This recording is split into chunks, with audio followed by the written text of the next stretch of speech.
All right. Good evening, everyone. Thank you so much for those of you that are here in the room with us. We may get a few stragglers coming in. And thank you for everyone that has joined us live on Facebook. My name is Annalisa. I serve as the PPD chair for the Urban League of Professionals in Metropolitan St. Louis. And today, I welcome you to our panel discussion on leadership development and managing change in the workplace. As we navigate an increasingly complex and dynamic business landscape, the ability to lead effectively and manage change successfully has never been more critical. Throughout this discussion today, we're going to explore a variety of topics, including the foundation of leadership, decision-making, problem-solving, team building, change management, adaptability, resilience, and the future of leadership. So we're fortunate to have a panel of experienced leaders here who will share their insights and expertise on these essential topics. They have a wealth of experience in various industries and have faced a wide range of challenges and opportunities throughout their careers. So I'm going to introduce each of our panelists, give you a little bit of information about them, and then we'll jump right into the discussion. So first we've got Brandon Henry, who is the president and CEO of Henry Funeral and Cremation Services. Brandon is a native of St. Louis, growing up in the Hamilton Heights neighborhood, graduating from Solden International Studies High School in 2004. His elementary and middle school education was received at Henry Classical Junior Academy and Ralph Booch International Studies Middle School. While in high school, he was an intern at Wade Funeral Home for 2 years. Following his graduation from Solden, Brandon attended Jackson State University, where he majored in music education and marched in Jackson State's legendary marching band, the Sonic Boom of the South. Upon returning to St. Louis, Brandon attended St. Louis Community College, majoring in funeral service education. It was during this time that he began working for Eddie Randall and Sons Funeral Home until he began a career in law enforcement. Brandon served his community as a police officer with the St. Louis County Police Department for 7 years until he resigned to start Henry Funeral and Cremation Services. Brandon is active in numerous civic and community organizations, including the National Funeral Directors and Morticians Association, the Missouri State Funeral Directors and Embalmers Association, the St. Louis Gateway Funeral Directors and Embalmers Association, the 100 Black Men of Greater St. Louis, Phoenix Lodge 79, and Phi Beta Sigma Fraternity Incorporated. Brandon, thank you so much for being here. And then at the end of the table, we've got Indigo Sams, who is the president and CEO of the Center of Creative Arts. Indigo is a leading multidisciplinary community arts organization. COCA is a leading multidisciplinary community arts organization committed to enriching lives and building community through the arts. Since 1986, COCA has served as a regional hub for learning in and through the arts for all ages from all backgrounds and skill levels. Previously, Indigo was COCA's Director of Community Services and provided oversight for its Urban Arts Outreach Department, volunteer program, and pre-professional dance program. She also developed and managed COCA's scholarship program. Prior to joining COCA, Indigo was a Vice President of Operations at the Boys and Girls Club of Greater St. Louis and responsible for leading the programs and operational strategy and the strategic goals of strengthening impact of programs. While at BGCSTL, Indigo held various positions, including the Vice President of Resources Development, Vice President of Human Resources, and Site Director of the flagship club location. She earned a BS in Urban Education from Harris-Stowe City University. Above all, Indigo is a lifelong learner who strives to lead by example, be a positive mentor and role model, both inside and outside of her home. She is committed to the growth, development, and empowerment of people in the communities where they live. So welcome, Indigo. Thank you. And right next to him, we've got Jamal Mitchell, who is the founder and CEO of Focused Imaginations. Jamal is an international best-selling author and sales leadership strategist with over 20 years of experience transforming sales organizations. As CEO of Focused Imaginations, he helps teams master the mindset and strategies needed to build high-performance cultures and drive measurable growth. His belief that attitude and effort are always in your control shapes his approach to leadership and accountability.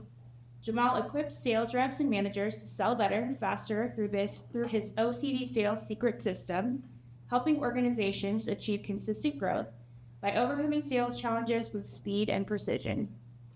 A sought-after speaker, Jamal has delivered keynotes at events like LeBron Our Voice Summit and the Urban League Federation of Block Units Annual Assembly, where his leadership insights have driven lasting transformations. Recognized with the Annie Malone Heroes Salute to Excellence Award, Jamal's mission is to empower sales teams and the leaders who guide them, helping them reach their highest potential by mastering mindset, strategy, and execution. So welcome, Jamal.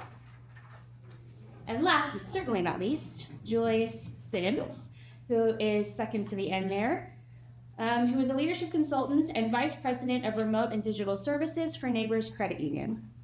Julius R. Sims II is a seasoned leadership expert with over 20 years of experience in people management and strategy. As the vice president of remote services at a prominent financial institution, Julius has led transformative initiatives that bridge technology and leadership, improving operational efficiency and customer engagement. With a BS in management and a master's in adult education and training, Julius combines academic rigor with practical experience. He also instructs leadership courses at St. Louis Community College, where he shares his extensive knowledge and experience with the next generation of leaders. In addition to his corporate and academic roles, he's the founder of Ascend Leadership Consulting, where he actively helps leaders spread their wings, focusing on values-driven leadership. His passion for developing emotional intelligence, team dynamics, and leadership acumen has made him a sought-after speaker and educator in the field. So please join me in welcoming our panelists here for this conversation. Awesome. So we're going to start with just a couple of questions. Closer to the end, we'll open the questions up to the audience. So if anybody has any questions, jot those down, and we'll bring those to the panelists later. If you're joining us online, please feel free to drop any questions or comments that you have in the chat, and we will bring those to the panelists as well. So the first question is going to be on the foundation of leadership. So I'm going to start with Indigo down at the end. What is your definition of leadership, and how has your understanding of leadership evolved over time? Wow.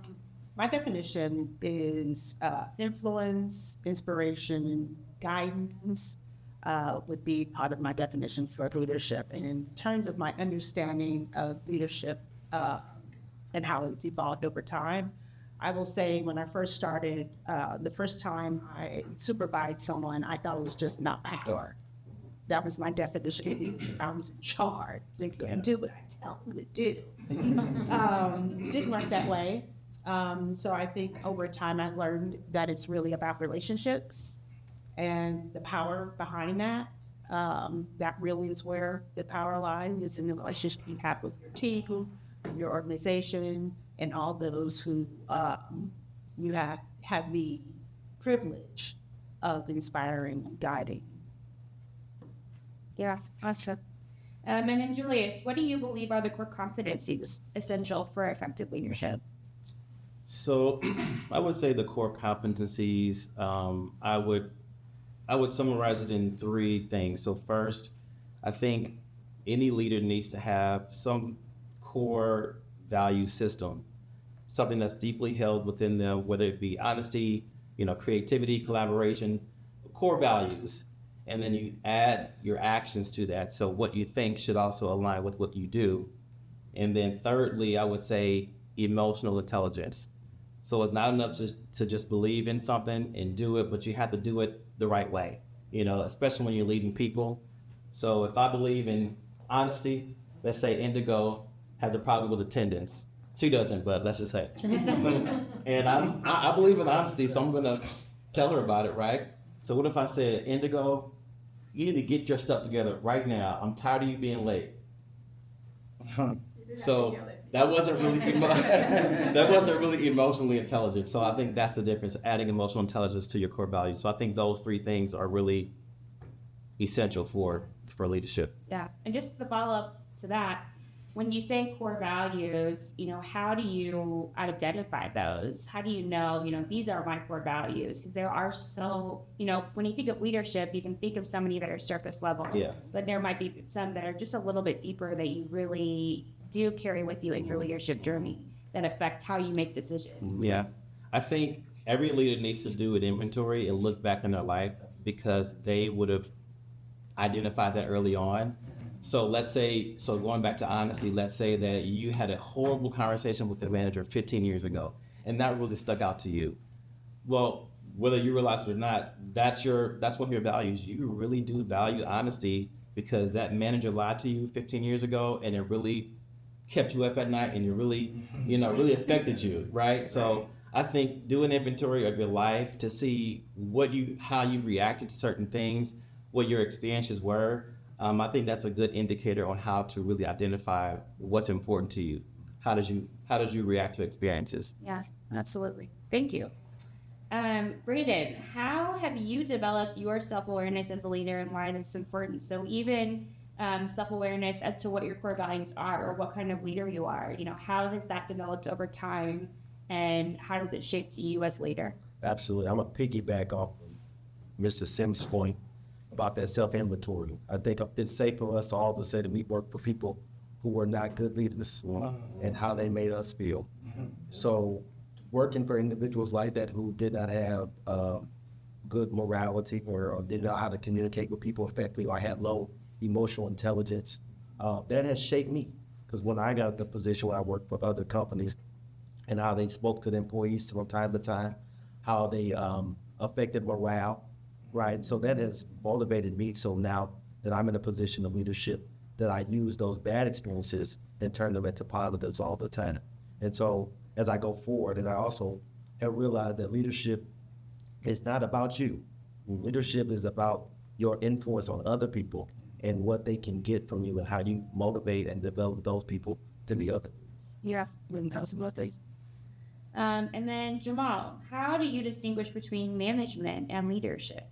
And what role does each play in an organization? So we kind of touched on that a little bit through each of these answers, but understanding that, management is important, but leadership is also important. And so what pieces of those do you carry with you in your leadership?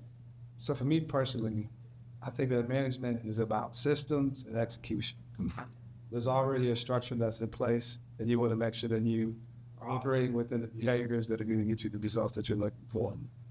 As regards to leadership, I believe that leadership is about the vision and the empowerment piece. Like, not only your vision, but what is the vision of your actual employees, your colleagues, your constituents, whoever it is that you're working with, because why is greater than what.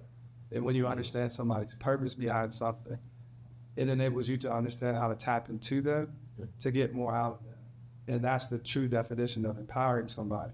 How can I give you some tools, some resources, or a skill that enable you to be better off than you were when you first met? Yeah, absolutely. So just kind of summarizing what we talked about on the foundation of leadership, what I heard was relationships and core values, emotional intelligence, understanding purpose, empowerment. And I really like, Brandon, what you said about knowing that leadership is not about you. I think that's a really great summary of all of the answers and everything that everyone's touched on the foundation of leadership. So let's pivot into decision-making and problem solving. So the question is, what is your approach to decision-making and how do you balance intuition with data and analysis? I'm a data person, so I'm like, where's the data? And when it comes to decision-making at executive levels in your organization. So let's hear from all of you on this one. So whoever wants to start, feel free to jump in. Should we follow the same order? I don't feel that way, leader. I think with decision making, it's for me, especially as a woman, often, especially in my early years, trusting your intuition was always a really fuzzy space to be in. Now I trust my ability to trust that intuition, but I'm also a data person. It's really important for me to understand all aspects of a problem before I'm trying to make a decision. And I'm a collaborator, so I like to bring everybody to the table. And when I say that, I don't mean my direct always. I like to bring a little bit of everybody from front line to the back line. to help us make good decisions, because sometimes you have to be careful about how and who is a part of that decision making. If you don't include the person that is going to affect the most, often you'll miss something. So as a leader, and especially in an executive role, sometimes people are taken aback when you say, I know that I have a leadership team and I trust my team. I absolutely trust my team. But they're not the person sometimes that is going to mostly affect. So bringing more voices to the table is important to me when you're trying to problem solve. I agree. I guess my response will be similar to that. I think at this point in my career, I really try to focus on knowing the audience. So if I'm making a decision, it's most likely for someone else. I'm not making a decision for myself, by myself. It's for a team or for people, especially an executive team. So I think it's important to know your audience. So there are people who value data, like you just mentioned. So for those people, they want to see infographics, they want to see charts, they want to see the metrics, they want to see everything and how it happened. And there are some people who really value the warm and fuzzies. They like the presentation, they like the pomp and circumstance of it all. So you have to figure out who the decision is for and sort of tailor your approach to that. And if you don't know, sometimes you got to kind of improvise and maybe mix both of them. But I think knowing who you're making the decision for is ultimately important, because that's who's going to bring or going to receive the most value from your decision or from your problem solving. Now, within my organization, I'm gonna bring a slightly different perspective, because in funeral service, we don't have that much data that we deal with. But Lord knows we do problem solve and troubleshoot. And what I have come to realize is that the importance of allowing your people who you work with to have a voice, right? Yeah. Because when you're problem solving, as a leader, you want to have as much input. You may not go with the input, but at least you allow the table to be spread to where they feel comfortable enough to come to you to have a voice to say. And when I always say this, because it's a quote I'm paraphrasing, it says, a leader who does not allow people to speak will be surrounded by people who have nothing to say. Come on. Yeah, that's good. Oh, baby. No, I'm sorry. I'll start clapping for you. So for me, mine's a little bit different because I am in the sales arena. My approach to decision making and intuition, they kind of go hand in hand. It's a little bit of the data and it's a little bit of intuition based off of my experience, because success leaves clues. So I'm going to dive into looking at what are your areas of opportunity? What is it that you really do well? And then also, where are your opportunities for growth?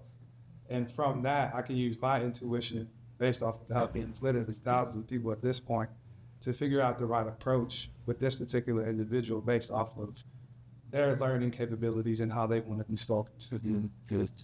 Yeah. Nice.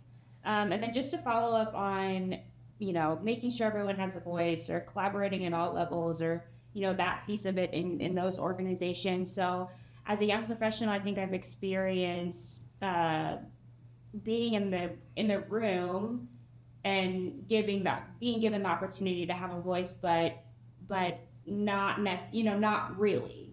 So it's almost sometimes feels like it's for show. So how, as a young professional, do you navigate through that? You know what I mean? Like, you have leaders that are sort of bringing you in the room, but not really listening to what's happening, and not necessarily knowing exactly how it is going to affect all levels. So what would you say to that? So I guess what you're saying is, how do you deal with a non-captive audience? Yeah.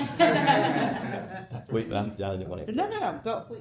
So I would say how to deal with that is, number one, of course, don't let it affect you. But I think, just be steadfast in your goal, and then also just let the results speak for themselves. So they may not hear you today, but they will hear you tomorrow, and it's because of your hard work and your dedication to what you're doing. So just model the behavior you want to see, stay steadfast, and then let the results speak for themselves. I was going to say, be clear about why you're in the room. ask for clarity, not and what their expectation of you being in. I think often, and I think young people do a better job of it today because there are a lot more resources in leadership and management today than before when I started, even though I'm only 25.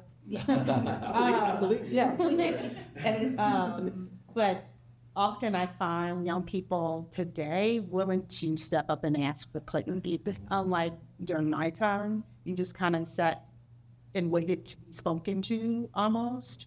And I appreciate that about young people today. They really understand where they fit in the room, and are not afraid to ask that question. So I would keep asking those questions, being clear about why you're in that space, what do they need from you, so that you make sure that your voice is being respected. Yeah, absolutely.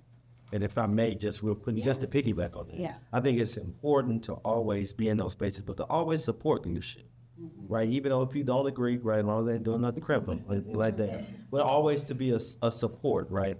Because you don't want to be a detractor or be ostracized by the organization by being someone who may come up as a person who was just taking my ball and go home. Then it's like, I did this time, so I'm not going to participate. So always support leadership, and I think that always create rises to the top.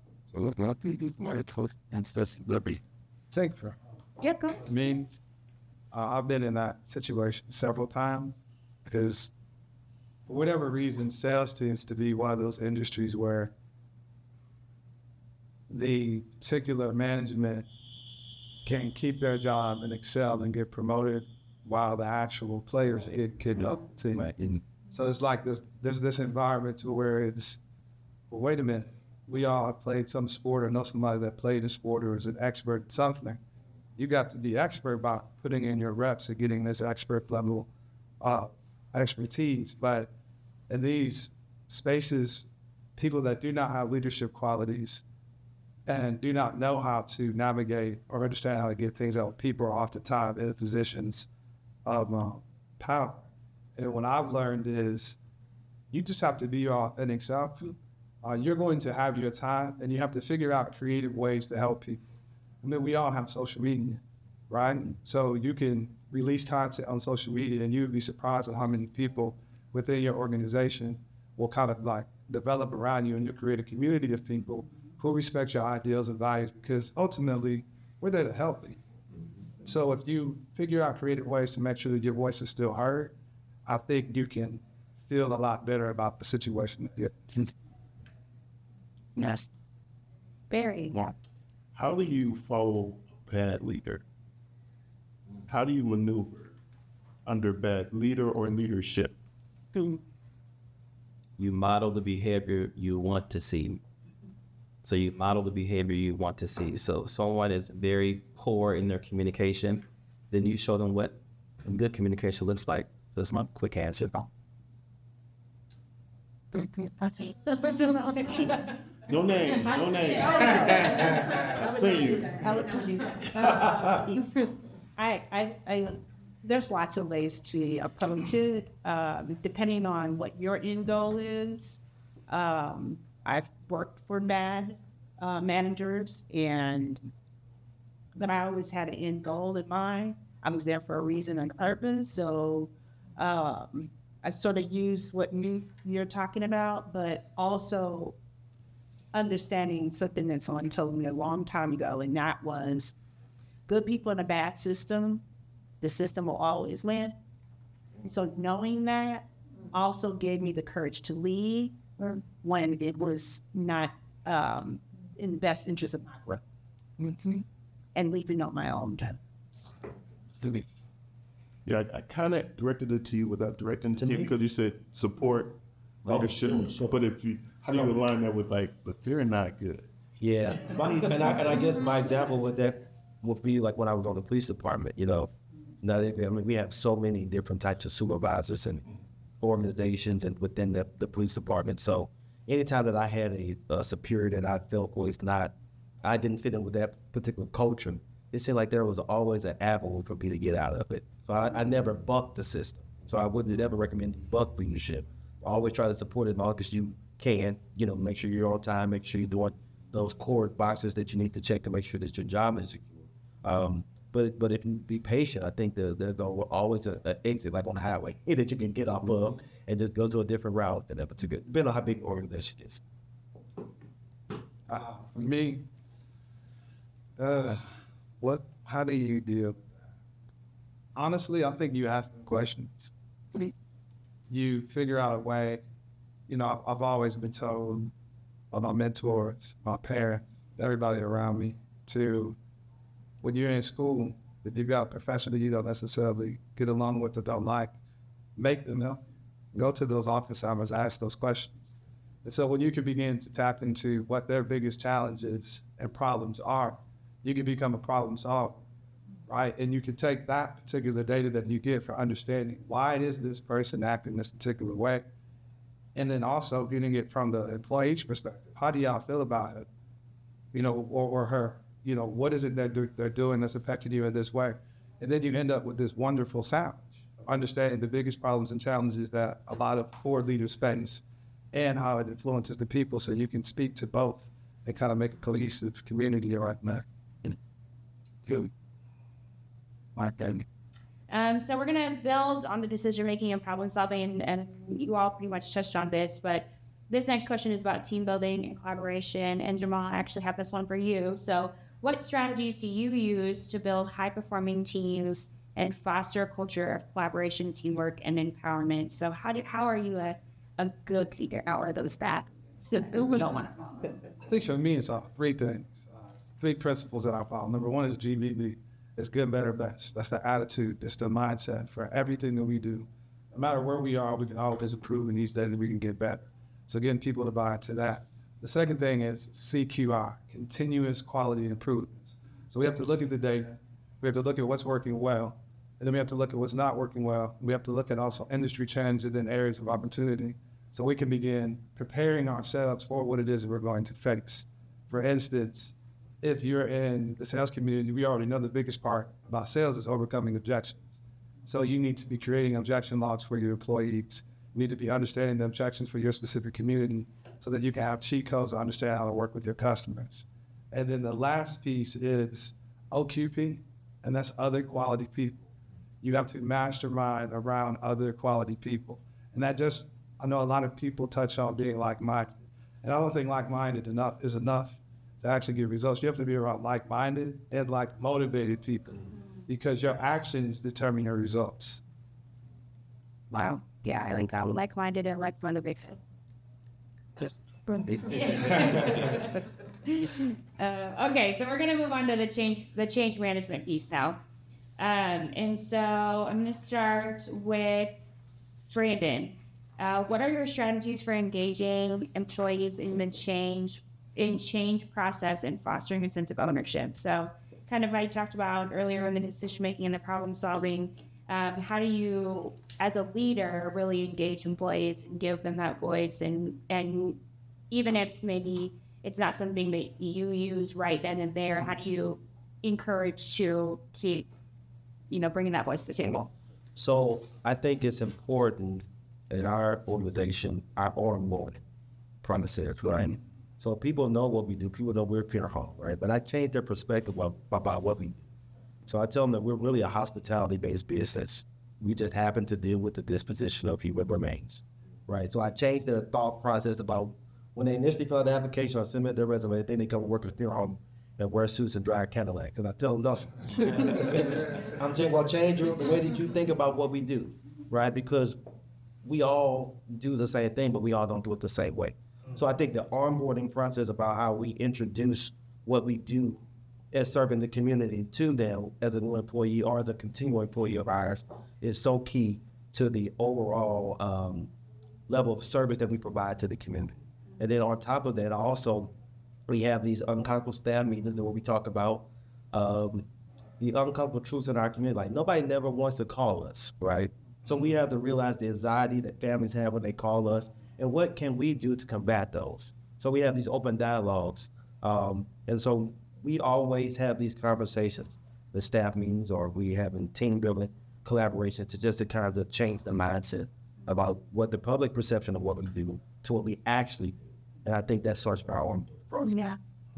Absolutely. And how did you, was that a trial and error kind of thing for you when you're building your business? How did it develop? It was, I read a book that talked about hospitality. And I said, man, it was about hotel industry. I'm like, really, this is really what we do. We greet guests, we provide services to them. And so it just kind of changed my perspective about how I want to position my company in the market share with amongst other hotel areas. Okay, nice. Okay, so Indigo, follow-up question for you. How do you manage the emotional impact of change on your team members? I don't. Yeah.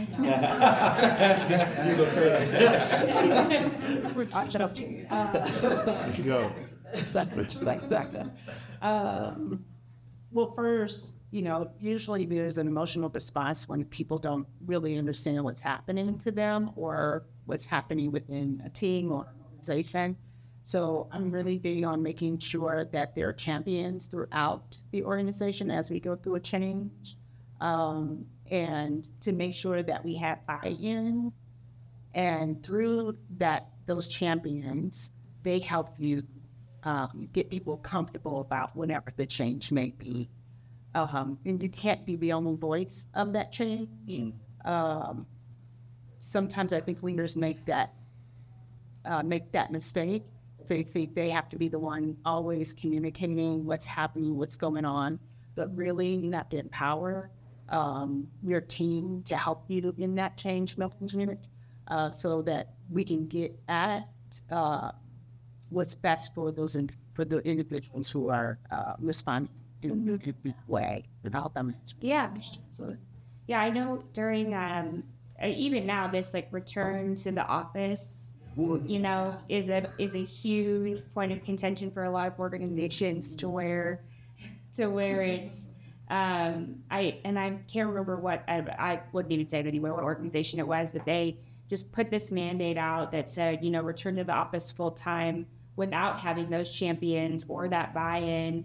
And because the conversation wasn't open for discussion or input or anything, they saw a huge rate of employees just leaving the organization because they felt like, they don't really care. They don't really care. Yeah, It's important that you get buy-in. yeah. And, I always used to tell the staff about working with kids in particular, when things would happen or there was a change in programming, you have to be aware that it may not be personal for you, but it's personal for that family, it's personal for that kid that's going through that change. And work is like that also for families and individuals that are working with you. So you always have to take a step back and not, again, I think one of you talked about, it's not about you. It's making sure that everyone has the opportunity to understand why it's important to bring everybody back to work. What's happening in the industry that was creating the need to bring people back into the space. Most of the times you're making those kinds of decisions, not just out of pure, you want to make people's lives horrible, right? There's a reason why they're making that decision, that people think it's important for the team to come back to the building. So making sure that people understand that and you need your champions to help you communicate back and pass. And then Julius, this follow-up is for you. So, there is change frequent, especially now. There's so much change that goes on. Almost it feels like overnight. So what is your approach to dealing with change fatigue and maintaining morale in your organization? Especially, I know from my experience, we've got legal legislation that comes out, every week that can be different, or different mandates, or different, even policies that maybe seem like they're contradicting each other. So how do you maintain that buy-in if you get it at first, but then, things switch up? Well, let's see. This is the question I get. So I think number one, of course, always restate your purpose, of course. I think when we get tired, we lose focus and we lose direction sometimes. So restate your purpose. Why are we doing this? Like she was alluding to. Also, if you are managing people who are fatigued, I think it's important to draw a map, metaphorically speaking. Where are these actions leading me? Is it leading me to my purpose here? Is it leading me to my next role? Is it leading me to the next department? Where is this going, and how is it going to benefit? How is it going to benefit them? So I think that's important too, because just like you're working out, we all hate the process when we're doing it, right? It was 10 minutes on a treadmill, but we have to restate our purpose and think about why we're doing it. You know, so go back to that inspirational picture. Like, okay, this is why we're doing it. So I think, you know, just restating and refreshing for other people's minds, because some people need to be reminded and they need to be shown why they're doing it in the first place. So we're all human. Yeah, absolutely. Awesome. Okay, so I'm going to ask another set of questions on change management in today's world. So this one, Jamal, I'm going to direct to you. How has the pace of change accelerated in recent years, and what are the implications for organizations and their employees in your experience? So I'm sure that sales has definitely pivoted in multiple ways in the past, even 5 years. So how has it changed, and how has it affected the business? To me, sales it's changed in so many different ways. I think one of the biggest changes in sales happened as a result of COVID and then the great migration to working remotely. I think that it showed the businesses that didn't have proper systems in place for their employees in the organization, they're kind of going through it because the people coming in, they're not being properly trained. And then you combat poor training with poor leadership. And then you're onboarding people during a time where they can't come into an office, but you need new bodies. Well, not to call bodies, but that's how they look at people sometimes. They need new bodies to fill in these seats. And now we're 2 years in and people need to come back. And these people have never been developed. The leadership that's in there doesn't know how to navigate developing them. And what I mean by that is this. I think COVID changed everything for everybody, and it put us in a position to where you could bring forth your expertise. And so, like, essentially, you have to be a coach now. You cannot just be a manager. Mm-hmm. Just sitting back with the whistle in your mouth, telling people what to do, especially in remote. Like, you're crazy because people got other stuff going on. They got family. So there's so many different dynamics that you literally have to work on personal and professional development. You have to learn different ways to engage your team. You have to learn the understanding of personality traits and types, from expressors to entertainables to analyticals. Like, you have to tap into the data of who it is that you're working with and then give them the structure that they can follow to get the results. Because if you can't express to me what you want me to do, and then you can't model the behaviors, then you can't really reinforce that. But we know that effective leadership is based off of expressing, modeling, reinforcing what you want done. So you got to figure out ways to do different things and hire coaches or learn to coach. Okay. Good. But even as a leader now, I think if you are a leader in today's landscape, you're also a leader of several different generations. Yes. So having to navigate through change management and being a leader, communicating differently, meeting people where they are as well. Have you experienced that? And is that something how do you pivot through that? Absolutely. I've worked with teams. I have somebody who's 22 years old. I've got somebody who's 34, somebody that's 48, somebody that's 63. Mm-hmm. So these different generations have their own beliefs, if you will. So you have to this is why I say, like, you have to figure out what their why is. So you have to individually go sit with each one of these people. Like, when I did management for one company, we did what was called associate capability reviews. So I figured out why were you here? What's the objective of you being here? What is it that you do really well? What do you enjoy in life? What is it that makes you happy?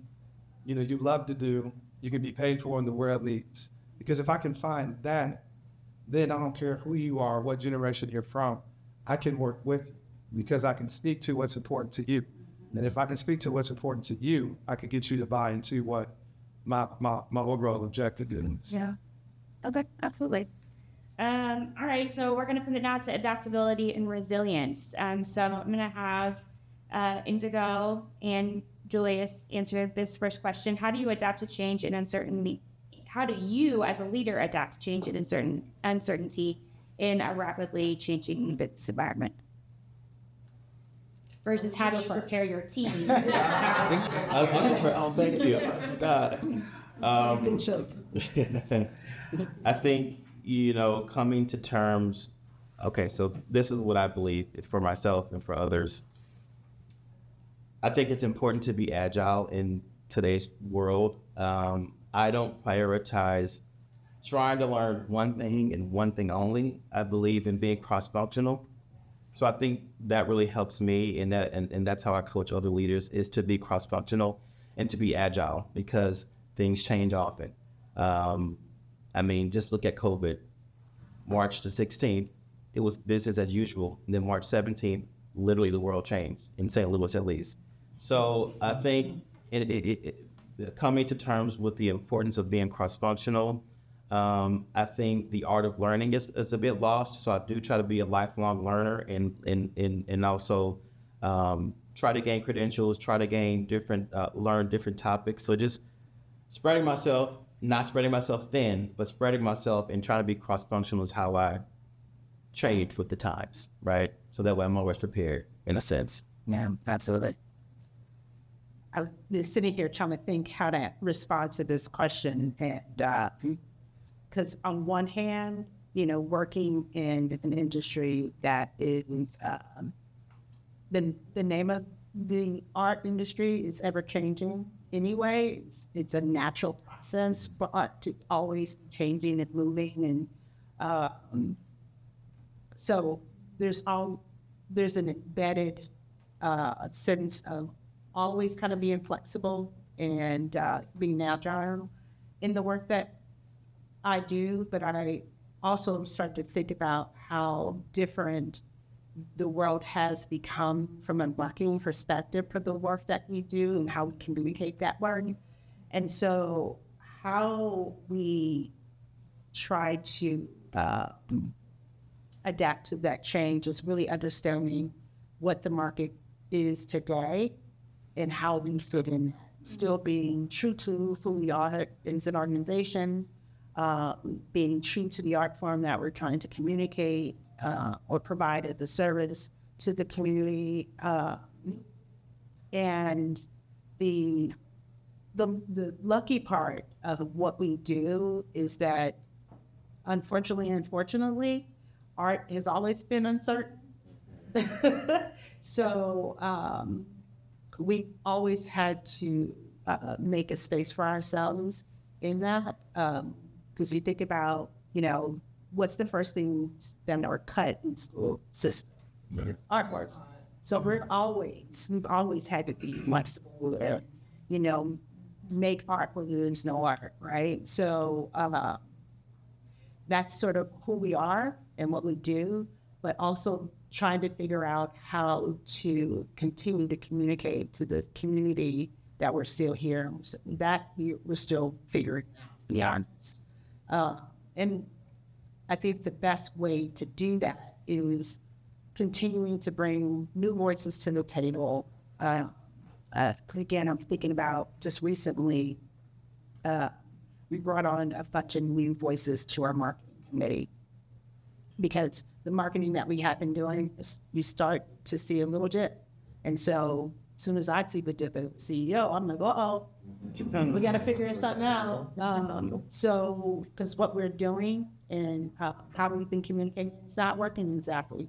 Now that everybody has social media and operates from their pages, everybody's a marketer these days, right? Everybody's an influencer. So how do we break through all of that? You got to bring an influencer to the table so that as we're strategizing, we hear that voice to help us navigate in that system. We bring somebody who's in television to help us be able to use the small dollars that we have in the most effective way. So really, I guess to answer that question is you start to build a bigger team to help you navigate the change in uncertainty so that you can start to be able to bend and be able to flex in the best possible way in this uncertain way. Sure. Yeah, I really like that approach because I think a lot of organizations where they make a mistake in adapting to such a rapidly changing environment is that they spread their people to saying, you know, okay, so there's a dip in marketing. Well, we can't hire an influencer, so you're on social media. You know what I mean? And so that putting, you know, not necessarily putting your resources into that approach, but I think that's great. Brandon, as a follow-up, now I'm going to be transparent that I'm not sure how competitive the funeral business is, but how do you stay relevant? And, you know, is the industry really competitive? How do you stay relevant? How do you continue to get those new voices to the table when you need them? Well, let's see. It can be competitive, right? Just because there's, you know, so many establishments out there already that are older than we are. So I think when it comes to staying relevant, you know what I mean? I think we, like I said before, we all do the same thing. I mean, but we all are known for the same thing. We just don't approach it the same way. You know, there what they say, there are levels to this, right? And so and the main thing that you can offer a family is service. And so, you know, that's our main selling point, right? That's the main call card. And I'll never forget, we were at an honor service at a church, and Lynn gave us a compliment on Google. And it was one of the highest compliments that we ever got. And she stated that she was winded when she got up to the top of the steps, and one of our staff members opened the door for her, offered her water. And she said that she would use our service simply because of that, because it was not in our steps. And I wasn't even at the service. I think I was on vacation. But it spoke volumes that those talks that we have go a long way. And even when you don't think people are watching, they see it. They really do see what you did. So I think when it comes to staying relevant, really, you be adaptable to the changes of the culture of what's going on. But you also have to maintain a certain moral philosophy that you don't deviate. And I think when you maintain that, even though people, you know, doing other things, that people who will find you. Nice. Perfect. All right, so we're going to go into the last set of questions, which is on the future of leadership. So I'm going to have all of you answer both of these questions, and Jamal, I'm going to start with you. So how do you envision the future of leadership? And if you want to go into skills and qualities that are essential for success, you can, but just in general, how do you envision the future of leadership?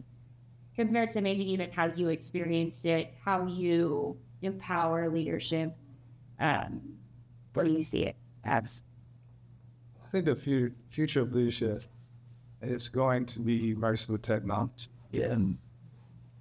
I think it's going to have a lot to do with using AI to get instant insights on customer behavior and also instant insights on your employees. And with that data, you're going to understand your customer and your employee as an avatar, if you will. So I'll know that, okay, Brandon speaks this particular way. It's going to analyze his voice and give you data that shows, okay, he likes to, as he was talking to earlier, you have concretes and you have the creatives. Your concretes, they want to see the data, the analytics. The creators want the storytelling. Mm-hmm. So I'll be able to know based off of this customer how they're speaking. This will be the strategy that you use, which will increase the likelihood to close your deal. Same thing with your employees, because I coach a lot of people in my business, and what I found is that even within the coaching data, AI is going to give me the ability to build personalized, structured development programs that grow with them based off of the insights that they give me as far as feedback is concerned. So I think it's going to be kind of like, what is it? What was it? Some of the Simpsons 19 Keys. He was like, you take human intelligence and you mix it with artificial intelligence, you get enhanced intelligence. So I think it's just going to give us a better way to serve people, a better way to serve our customers, and a better way to really enjoy doing what we want to do. Mm-hmm. Stop like I better get on the AI train.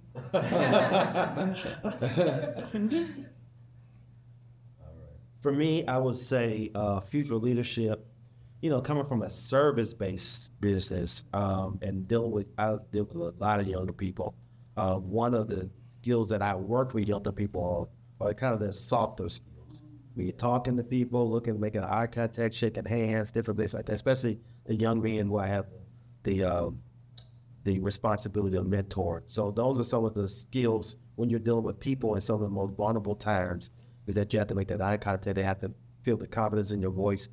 You have to have the knowledge to know that if there's a problem that you're able to handle it, or if not, going to be Mr. Henry to handle it. So those are some of the essential qualities when you're working in the service-based industry, when you're working with something so sensitive like the passing of a loved one. You got to have those soft skills or that old school bedside manner in that particular regard. So those are some of the challenges I see with younger people who maybe want to come into our industry from ages really like 19 to 25. Obviously, I've been seeing a lot of those types of things that I've been trying to work with younger professional, young men and women in that particular thing. And I think there's a lot of it is technology driven. They spend so much time on cell phone that interaction with people is something that's actually new to them. And then to add the layer of emotion and money, dealing with death of a loved one seems to be a challenge that we are trying to work through, try to prepare our next generation of service professionals in the city. Yeah, and I think that in leadership, that has always been something that, leaders had to develop, is those soft skills. But I do agree that in the youngest generation coming into the workforce, that it is very different. Sure. And it's different. It's there, yeah. And some of them, they want to get into the industry and never have never even been to a funeral.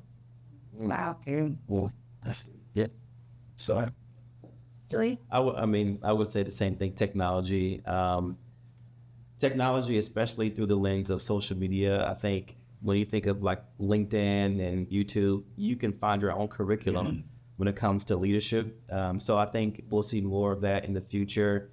I mean, they have websites like I think it's called Masterclass, where you can sign up and you can learn any kind of skill you want to learn. So I think that's where we're headed. Technology is going to be a foundational piece in how we receive leadership training, and for people to become leaders, because we all know that you don't have to have a title to be a leader.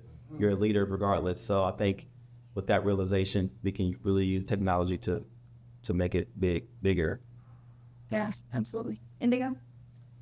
I think this is such a loaded question. Young people are not waiting for you to ask them to be leaders. I find those true more, which, I appreciate. Young people want to be leaders today. yeah. And all that they believe that is.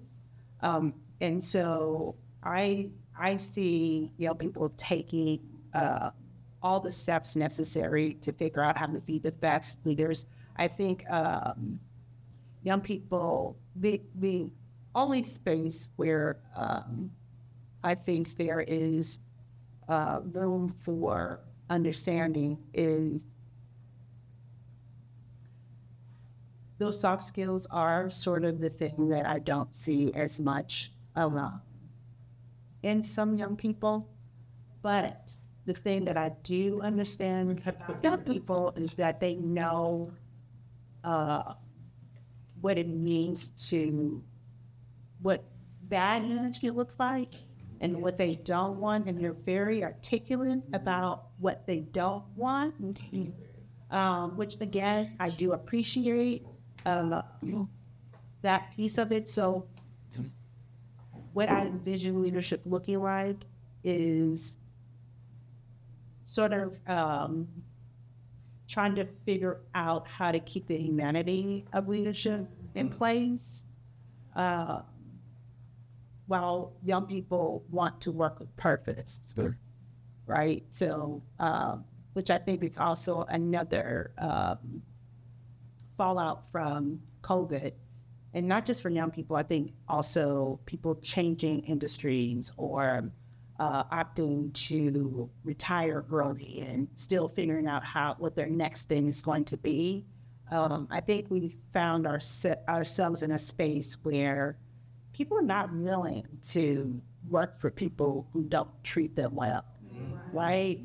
People are not willing to just take orders in the purpose of taking orders. What I appreciate about the generation behind me is that people really want workbook with clear purpose and understanding of why they're here, what they're doing. And so I think that as we move forward in leadership, will definitely take a different stance than, when I came up, we just took it. I think it didn't matter how they talk to or treat you, as long as your check came like every 2 weeks. Some people don't care nothing about that money. I mean, they care about the money because they want to pay it up front really well without building the time. That's another discussion. But the thing that I do really truly appreciate is that they're clear, that they want purpose in the work that they do, and they're not going to allow anybody to talk to them crazy in order to get there. Yeah, so I appreciate that. That's why you To another job. Swiftly. Absolutely. All right, last question on my end for the panel. It's actually from your perspective, what advice do you have for young professionals that are going to be moving into these leadership roles? I think especially for young professionals right now in this landscape, there is that opportunity to where there's going to be, in the next several years, a lot of leaders that are going to be retiring in a lot of organizations, and there will be more opportunity, I think, available than in any other previous generation. It might not be where, you're the only young professional at the table in a leadership position. So we'll start, Jamal, with you. What advice do you have for a young professional? I'm gonna give it and just like break it down. It's like the system, but I believe will help set you up to win at anything you get. First thing is it's the future system. So to the future. So you have to really find out what your purpose is. Like as you said before, like that generation and the people that as Indigo alluded to, people who are retired are trying to figure out what the next step is. And they have difficulty figuring that out because they don't know what their purpose is, and they want to make sure that they want to do something in alignment with what they love to do, what the world needs, what makes them happy, and what they get to pay for. So I think you start there. Well, the second piece is you have to uncover your story. Like whatever story that you've been living up to this point could be a story that you've been replaying over and over again that no longer serves you, or it could be a story that somebody told you about yourself. You have to realize that it's you versus you. So the third thing is the T is transform your character. Like you have to develop this character of this person you want to become. And I think with the younger generation, most of them have played video games before. And if you're playing a first-person game or game where you can create your play, most players are born with certain attributes. So you've got certain gifts that you can refine and then grow, but you also have to complete specific goals or perform tasks to get more points so that you can develop the character to set it up for the actual story that you've uncovered for the life that you want to live. And then the next U is in unleash. You have to unleash these gifts. Every single one of us on this panel, every single person, this audience, everybody that's online, is the only person with a future that's bottled inside, which means they're important, they're valued, and they're needed. So they have to be able to unleash what those gifts are so that they can create the reality to desire. And then the R is refining your reality. To create the reality that you desire, you have to refine what it is that you're doing.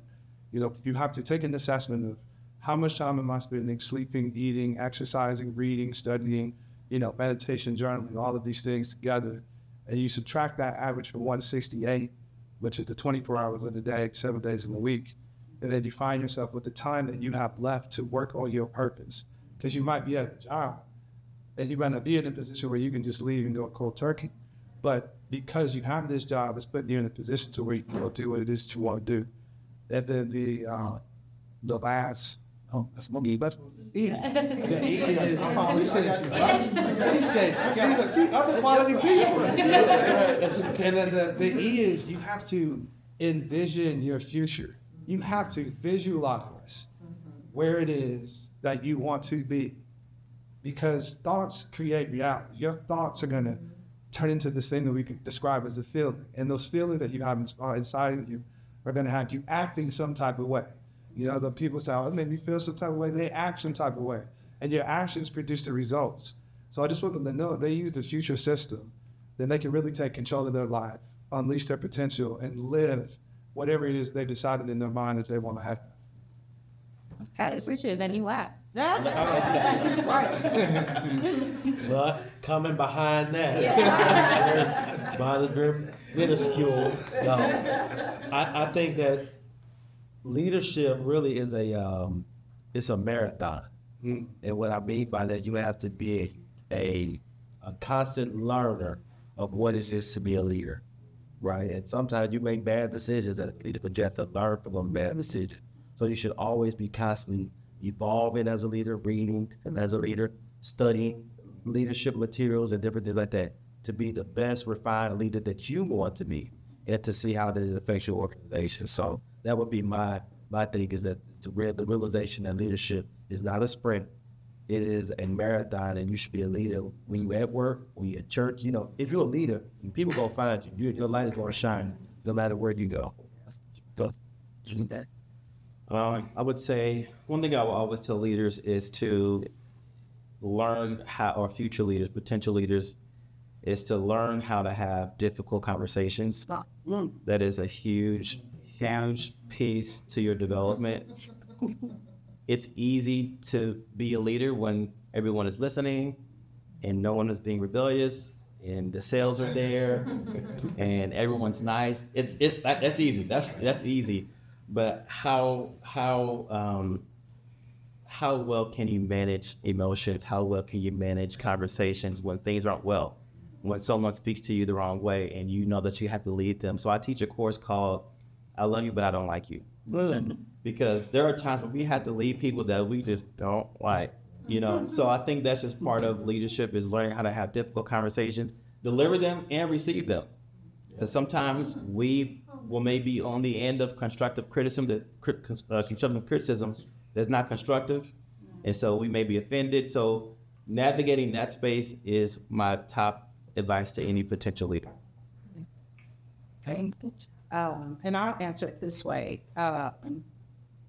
The most effective leaders are those who understand who they are. You cannot lead anyone if you don't understand who you are. There's nothing worse than seeing someone who is in a leadership or management role and they don't understand why their team is behaving a certain way.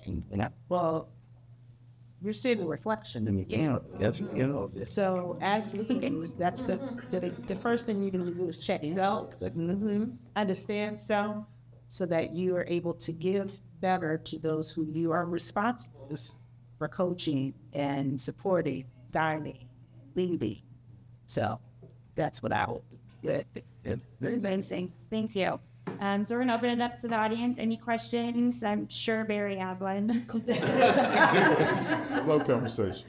I want to, you kind of tapped into it in your last statement, some of the cultural challenges of being in leadership/management, from your peers being of color, looking at you as, oh, that's what I meant, we good now. We got one of us in charge. Or to the flip side of that coin, oh, he's management. He ain't one of us. He don't really help him.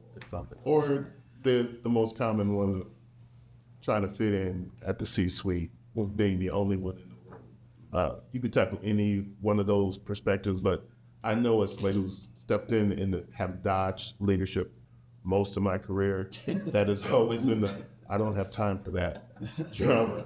So any advice that you would give to a young person or even a peer who's in that position now? So I think it's important to show up as yourself the first day. Don't come in like, yeah. But then it's like, okay, I need to act up. I need to act right on week 3. So I think it's important to be consistent in your convictions. Show up as you are, who you're supposed to be on day 1, and that will teach people indirectly how to engage with you. So that's my piece of advice. Did I answer your question? I got some of the down. You got sizzle. Just marinate on it. Let the sizzle be. Let it sizzle. Oh, Michael Jackson, Olivia, did you have a question? Yeah, I guess piggybacking off of Barry, in certain circles, I've noticed that the younger generation doesn't necessarily view moving into leadership as something that they would want to do because of the emotional stress that comes with like being a person of color, being Black in a leadership role. And they're kind of taking the route of, I'm going to just protect my peace, work my job, and just be happy at that, like at a minimum stress level. Like, how do you combat that, or do you think there should be like a case against that? Who was that? Is that to anybody? Well, I'm not going to combat it. Leadership shouldn't be forced. It should be something that comes from within. You should want to be a leader. I think people management is the only aspect of leadership. And so if that's what people really steer from, they steer from having to be over people, right? But I think leadership, and I think maybe Jamal had mentioned it before, leadership is about inspiration and inspiring people to action. And you can do that whether you have a title or not. So if someone doesn't want to manage people and check all those boxes and have the emotional stress, then don't do it, because it's going to be hard. It's going to be stressful. It's going to rock your world. But it doesn't mean you're not a leader. It just means that you don't want to manage people. That's how I view it. Yeah. No, I was thinking, the first thing is that understand what management leadership is, because it looks different for different people. And it doesn't have to mirror what you've experienced or you've seen. You have to figure out what fits for you. I would suggest that if this is something that you would even consider putting yourself in that space, get a mentor. Get somebody who you can talk to when it's on the organization, or so that you fully understand because sometimes you think you understand it until you're standing in it. I remember years ago, I said that I wanted to be a CEO one day. I really didn't understand what that meant. I just had a great CEO, and then I knew that I wanted to, hopefully model half of what he was giving to me. But it wasn't until I said that to him, that he took me under his wing, that I got to really see what that really meant. So, really find somebody who's willing to share with you, find a mentor who is, well, first of all, you should always have a mentor, no matter what your role is and no matter what you're doing. I always suggest to people you should have two. One that is a professional person who you don't plan to ever have drinks with or kiki with. It's just someone who can professionally navigate, or somebody who will say your name in rooms that you're not in yet. The second person should be somebody that you trust with everything, who can help you also navigate from a personal perspective, because that emotional intelligence and leadership is important. And if you don't have a handle on who you are and what you need, you get lost in it. So, and I think this sort of piggybacks on something that you said or your question. When you're the only one in the room, which I have to then, you still have to be true to who you are, no matter what the situation is. And, also when you're in that position, you're now in a position to pull somebody else up. So don't squander it. Don't belittle it. Open the door for somebody else, so that you're not always going to be the only person in that room. Like, anything? Can I say something? So I'm gonna do the opposite.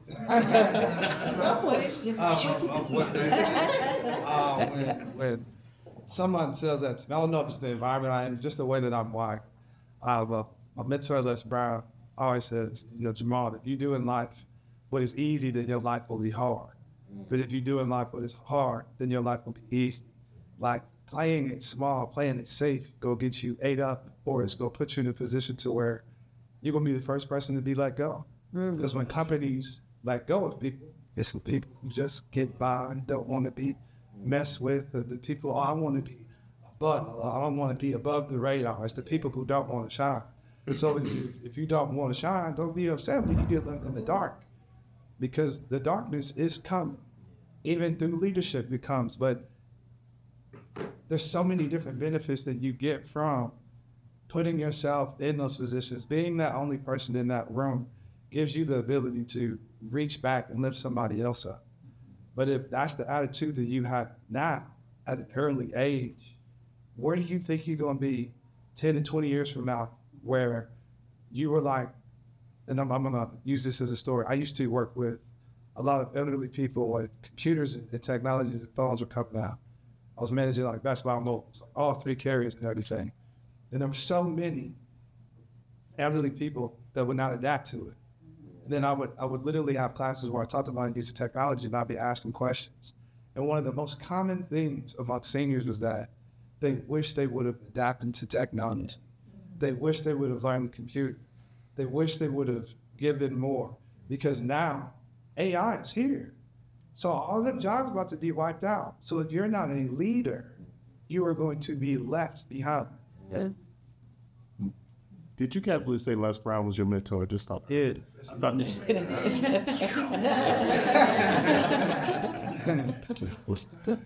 Brandon, you have anything? Mine is slightly different, all right? Because usually people who come into our realm, they want to be me. And I'm like, how much money you got?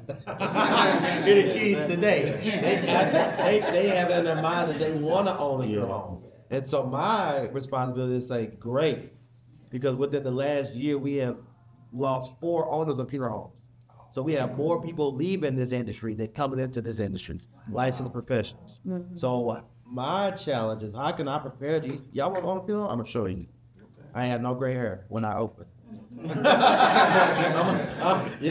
want it? Y'all want it? Okay, I'm going to show you. I'm gonna roll the red carpet out. You just can't write no checks, but I'm going to show you what the checks are to be rolled.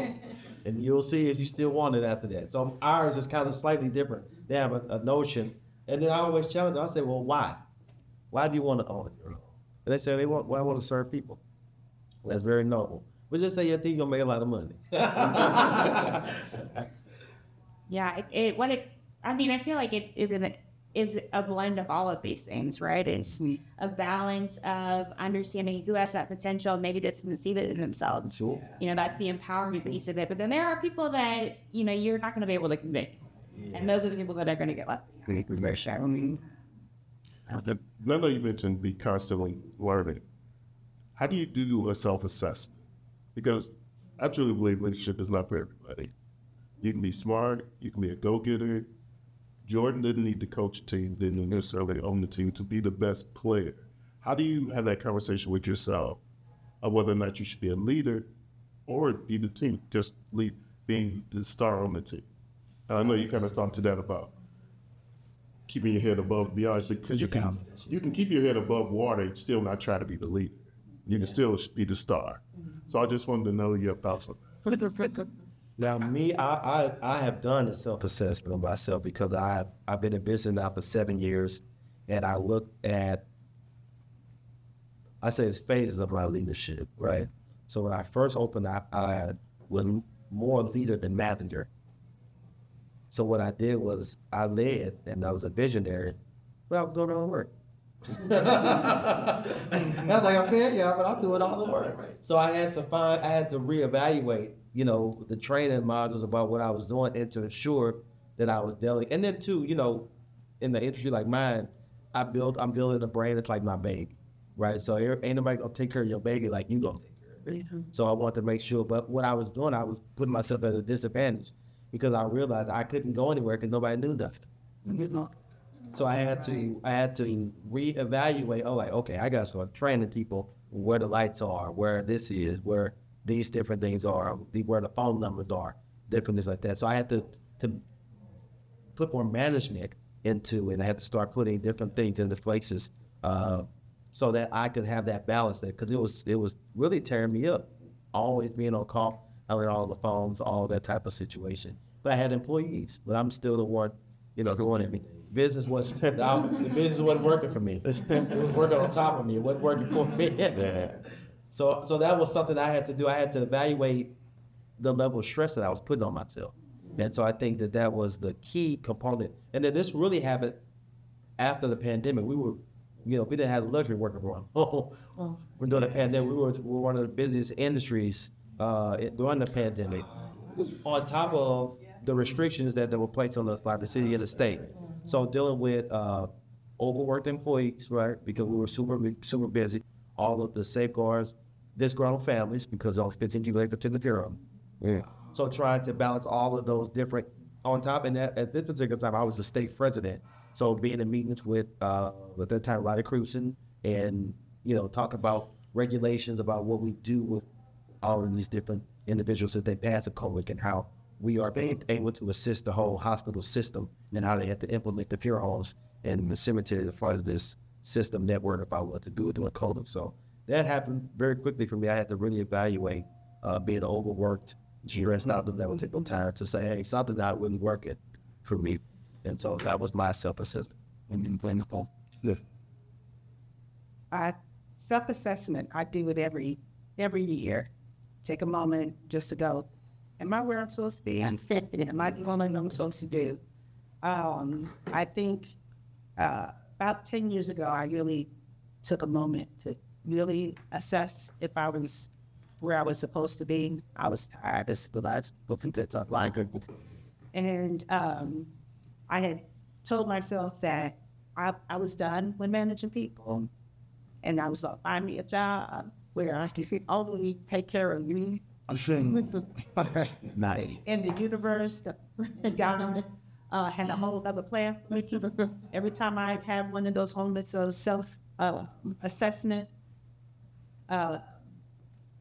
God opens up a whole door that I did not see coming. And so I had no intentions on being a CEO right at the time that I became one. There was another plan for me in my head. And so those self-assessments are really important, is my point.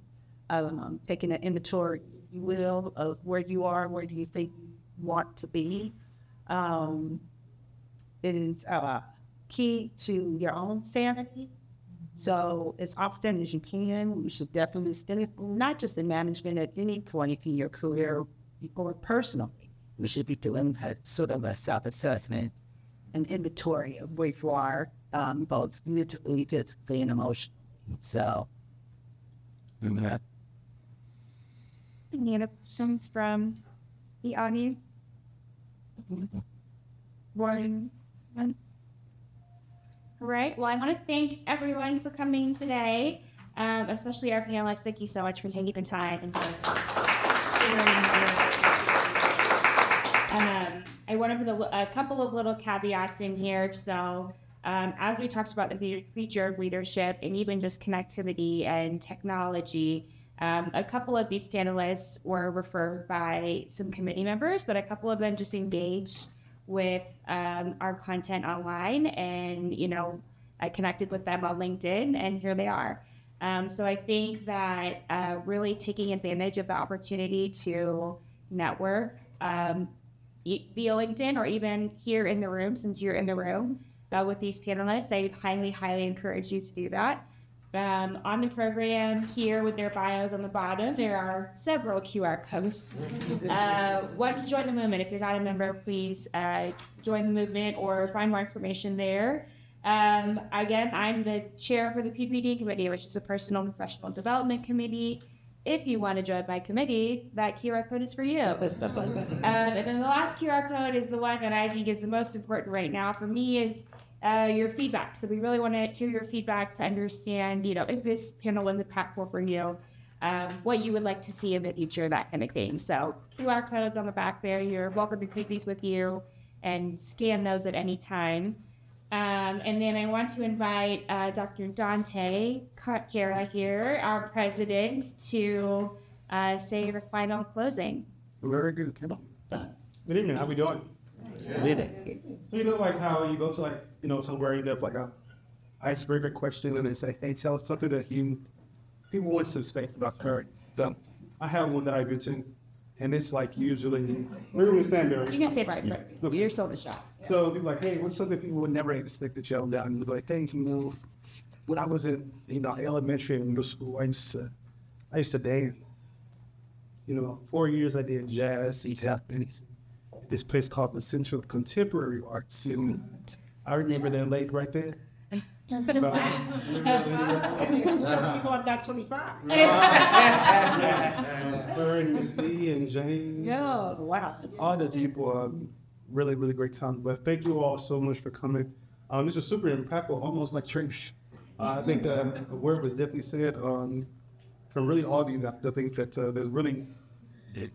there's really easily digestible information, especially for people in leadership and people who want to move to leadership, because there's nothing more difficult than managing adults, even more so those who are,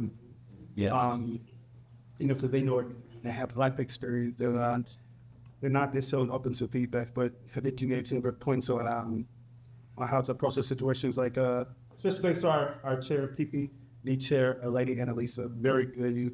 You're really, really good at these things. I'm sure I guess both online and in person. If you all, like you say, you are interested in joining this movement, participating in events similar to this, I know she has a pretty full schedule for the remainder of the year, and they seem to only get better. So these options and their attendance will be appreciated. So definitely connect with us. We're on Facebook at ULSTLYP, and we are also on Instagram at that same thing. So again, feel free to reach out to us, comment on the bottom of this live. We're pretty sure to be shared multiple places, or feel free to reach out to us. Again, thank you all for coming. Thank you, time. So big.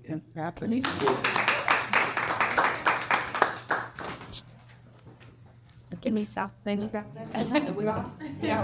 like you should have. We